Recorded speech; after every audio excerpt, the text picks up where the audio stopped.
गीता जयंती के उपलक्ष्य में 2 दिसंबर से 19 दिसंबर तक कुरुक्षेत्र में आयोजित होने जा रहा है अंतरराष्ट्रीय गीता महोत्सव, जहां हुनरमंदों के लिए लगेगा शिल्प सरस मेला। अंतरराष्ट्रीय गीता सेमिनार में होगा गीता पर मंथन। साथ में होंगी शैक्षणिक प्रतियोगिताएं, भजन संध्या, वैश्विक गीता पाठ, सांस्कृतिक कार्यक्रम, गीता सद्भावना यात्रा, भव्य महाआरती और दीपदान जैसे अद्भुत आयोजन। इस अवसर पर आप गीता की जन्मस्थली ज्योतिसर, शक्तिपीठ मां भद्रकाली, स्थानेश्वर महादेव के दर्शन का लाभ भी ले सकते हैं। इस इंद्रधनुषी अंतरराष्ट्रीय गीता महोत्सव में हरियाणा सरकार कर रही है आपको सादर आमंत्रित। हरि का ठिकाना हरियाणा, गीता की धरती पर जरूर आना।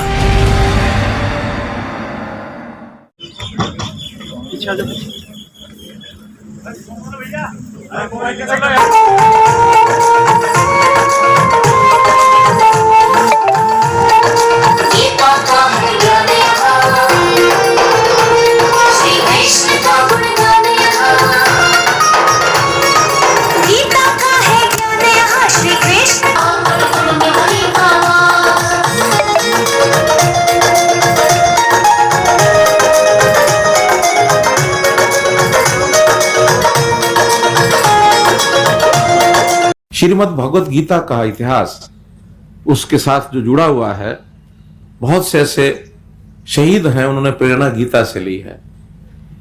क्योंकि गीता हर व्यक्ति के जीवन के लिए कुछ ना कुछ सिखाती है, चाहे वो विद्यार्थी के लिए हो, चाहे वो किसी किसान के लिए हो, चाहे वो सैनिक के लिए हो, चाहे वो अध्यापक के लिए हो, चाहे वो समाज सेवक के लिए हो। जब ये सारी श्रृंखला लिखी जा रही थी, स्वामी ज्ञानानंद जी स्वयं लिख रहे थे, तो मैंने एक दिन ऐसे ही कह दिया, राजनीतिज्ञों के लिए भी गीता। तो मैं आभारी हूं स्वामी जी का कि एक पुस्तक इन्होंने राजनीतिज्ञों के ऊपर भी लिख दी कि राजनीति में भी गीता आखिर तो जीवन का सार है, तो राजनीति भी उस जीवन से बाहर तो नहीं है, इसलिए उसके ऊपर भी लिखी गई। बहुत ऐसे संदेश गीता के माध्यम से व्यक्ति को जीने के लिए, एक स्वच्छ जीवन जीने के लिए मिलते हैं। 21 स्कल्पचर यही बनाएंगे जो प्रसिद्ध मूर्तिकार हैं, ये सब महाभारत से संबंधित होंगे। ज्योतिसर के अंदर एक 200 करोड़ रुपए की लागत लगा करके हम महाभारत के एक जो इलेक्ट्रॉनिक सिस्टम से उन कथाओं का वर्णन करने के लिए और उस प्रकार का एक स्कल्पचर में भी 8 दिसंबर तक ये चलेगी। अभी तक 55,000 से ज्यादा लोगों ने इस पर अपना पंजीकरण कर लिया है।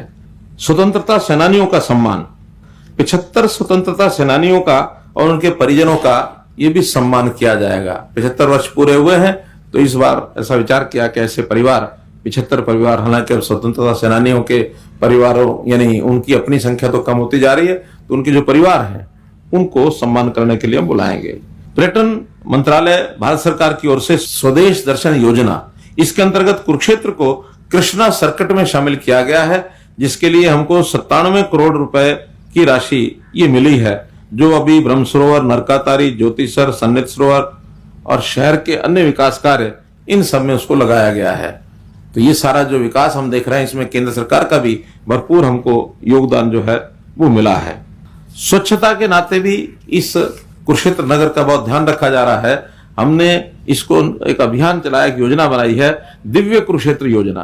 तो दिव्य कुरुक्षेत्र योजना में स्वच्छता अभियान, ये क्योंकि मेला क्षेत्र है तो सफाई रखना बहुत आवश्यक है, इसलिए मुझे खुशी है कि भारत के 30 स्वच्छ शहर हैं, उन 30 स्वच्छ शहरों में और ब्रह्म सरोवर को इसको शामिल किया गया है। ज्योतिसर में जो है वो 40 फुट की प्रतिमा वो बनाई गई है, लगभग उस पर 13.5 करोड़ रुपए की लागत आई है।